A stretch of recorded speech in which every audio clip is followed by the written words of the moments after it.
যেদিন আমার বিয়ে হয় ওই দিন রাতেই আমি ওনাকে বলে দিই যে আমি অন্য কাউকে ভালোবাসি। উনি চুপ করে সোফায় বসে পড়েছিল, একটিবারও এসে বিছানায় আমার পাশে বসেনি, একবার জিজ্ঞাসাও করেনি তবে কেন তার ঘরের বউ হয়ে আসলাম। আমি আবার বলেছিলাম ঘুমের মাঝেও আমাকে টাচ করার চেষ্টা করবেন না।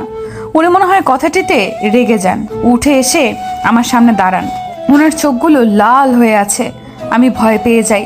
হঠাৎই উনি বিছানায় হাঁটু গেড়ে বসে বলতে শুরু করে, ওই আপনি কি মনে করেছেন আমাকে আমাকে কি মাতাল অভদ্র মনে হয়? ঘুমের মাঝেও যেন আপনাকে না স্পর্শ করি, এর মানে কি আমি কি হিংস্র পশু যে রাতের আধারে আপনার উপরে ঝাঁপিয়ে পড়ব? তারপর আরো কিছু কথা শুনিয়ে দিয়ে নিজের চোখ মুছতে মুছতে ঘর থেকে বের হয়ে যায়।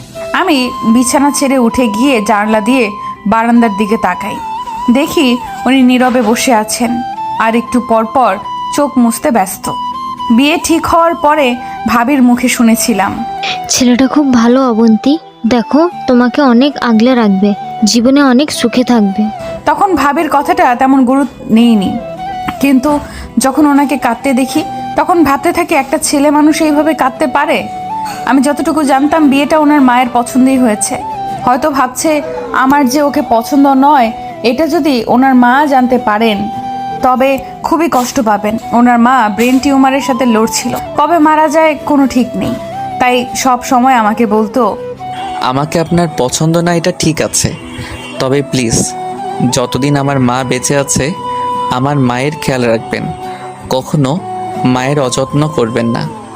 উনি কথাটা এত করুণভাবে বলছিল যে আমার নিজেরই কান্না পাচ্ছিল। ওনার চোখেও বেদনার জল ঝলমল করছিল। চোখের পানি আড়াল করতে উনি আমার সামনে থেকে চলে যায়, আড়ালে গিয়ে চোখ মুছতে থাকেন। একদিন উনি তাড়াতাড়ি বাসায় ফিরে আসেন। আমি তখন আমার বয়ফ্রেন্ডের সাথে ফোনে কথা বলছিলাম। উনি এত তাড়াতাড়ি দৌড়ে ঘরে ঢুকেন যে আমি তার ফোনটা রাখার সুযোগ পাইনি। উনি রুমে ঢুকেই আমার হাত থেকে ফোনটা টান দিয়ে নিয়ে যায়।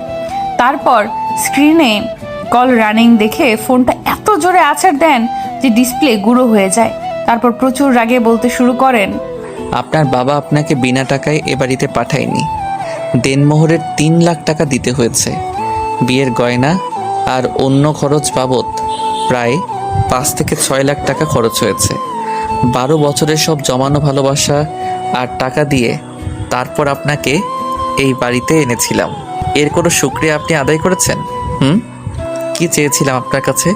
মোহরানার টাকা পরিশোধ করার পর আপনার উপরে আমার সম্পূর্ণ হক ছিল, তবুও এক মুহূর্তের জন্য আপনাকে স্পর্শ করিনি। বিয়ে করে আনার পর এ বাড়ির ছোট বড় কাজগুলো করাও আপনার দায়িত্ব ছিল, কিন্তু তাও কোনো দিন আপনাকে কিছু বলিনি। শুধু বলেছিলাম মাকে একটু দেখে রাখবেন। আর মা 1 ঘন্টা আগে তার খারাপ লাগার কথা বলেছে আমাকে ফোন দিয়ে। আমি অফিস থেকে চলে আসছি, আর আপনি একটু পাশের রুমে গিয়েও দেখতে পারেননি আমার মা কেমন আছে? আর দেখতেও হবে না আপনাকে। দেনমোহরের অর্ধেক টাকা ফিরিয়ে দিয়ে চলে যাবেন এখান থেকে, আপনাকে আমার প্রয়োজন নেই। তারপর ওর স্বামী হনহন করে চলে যায়। ও কখনো এত কষ্ট পায়নি, ওর কথায় যতটা কষ্ট পায়। আসলেই তো এই বাড়িতে তার হাজারটা দায়িত্ব, আর তার কিনা ওর স্বামীর একটা আবদার পূরণ করতে পারলো না। আর কি যেন বলেছিল, 12টা বছরের জমানো ভালোবাসা মানে কি আসলে? যেদিন থেকে যৌবনে পদার্পণ করেন তখন থেকেই যে ব্যক্তি অনাগত স্ত্রীকে ভালোবাসতে পারে, ও কিনা তাকে একটি বারের জন্য ভালোবাসতে পারেনি, তার একটা আবদারও পূরণ করতে পারেনি। ধপাস করে ফ্লোরে বসে পড়ে। ওর স্ত্রী চোখ দিয়ে তখন অবিরাম পানি ঝরছিল। সেই প্রথম ও মন ভরে কান্না করে। হঠাৎ করে মাইক্রোবাসের দরজা টানার আওয়াজে ওর স্ত্রীর হুঁশ ফিরে। তাড়াতাড়ি ঘর থেকে বের হয়, দেখে উঠানে একটা মাইক্রোবাস দাঁড়িয়ে আছে, আর তার স্বামী তার শাশুড়ি মাকে কোলে নিয়ে ঘর থেকে বের হচ্ছেন। কি হয়েছে দেখার জন্য দৌড়ে যায়, দেখে ওর শাশুড়ির জ্ঞান নেই। বুঝতে বাকি রইল না যে তার শাশুড়ি অসুস্থ হয়ে পড়েছেন। ও ওর স্বামীকে কেবল বলল ও যাবে, কথাটা বলেই দৌড়ে রুমে চলে আসে।